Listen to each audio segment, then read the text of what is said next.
உலகிலே வந்து பார்த்தீங்கன்னாக்கா 292 மில்லியன் மக்கள் வந்து மருந்துகளால் அடிமையாக இருக்காங்க அப்படின்னு வந்து ஒரு டேட்டா சொல்லுது. அப்படின்னா பாருங்க எந்த அளவு இந்த டாபிக் வந்து ட்ரெண்டிங் ஆகிட்டு இருக்குங்க. அதான் வந்து இது ஒரு பயிற்சியாக கொடுக்கணும்.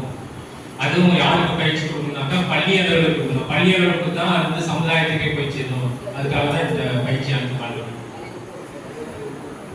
பொதுவாகவே ட்ரக் அபியூஸ் மருந்துக்கு அடிமையாகிறது. அடிமையாகல என்ன அடிக்ஷனல் அடிக்ஷனல் சார் வெளிவராமல் இருக்கிறது. வேற சார் திரும்ப திரும்ப ஒரு விஷயத்தை செஞ்சிருக்கு. வேற சார்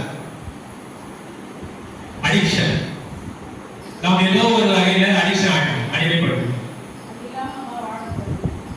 அது இல்லாம நம்ம ஆடணும். குறிப்பா அந்த போன் இல்லாம நம்ம தூங்க முடியாது.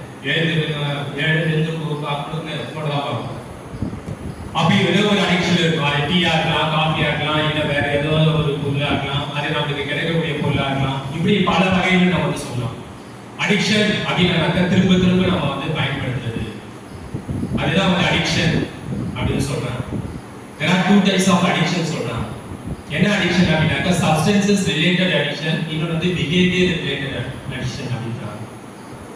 சப்ஸ்டன்சஸ் ரிலேட்டட் அடிக்ஷன் அப்படின்னா என்ன? பொதுவாகவே உடல்நலம் அப்படின்னாக்கா உடல் ரீதியாக, மன ரீதியாக, சமூக ரீதியாக அவன் வந்து நலமுடன் இருந்தாங்க. அதுதான் சொல்றோம் உடல் நலம் அப்படின்னு சொல்றோம்.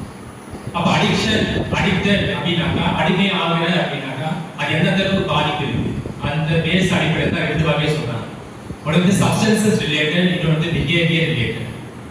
சப்ஸ்டன்சஸ் ரிலேட்டட் அப்படின்னா என்ன அப்படின்னு வந்து பார்க்கும்போது பொதுவாகவே இதெல்லாம் வந்து பெரும்பாலும் வந்து மக்கள் வந்து அடிமையாகி நோய்வாய்ப்பட்டு கடைசியில் இறப்பு வந்து ஏற்படுகிற அந்த அடிக்ஷன் தான் வந்து சப்ஸ்டன்சஸ் ரிலேட்டட் அடிக்ஷன் அப்படின்னு சொல்றாங்க. இது வந்து நம்ம சொல்லலாம் எதுக்காக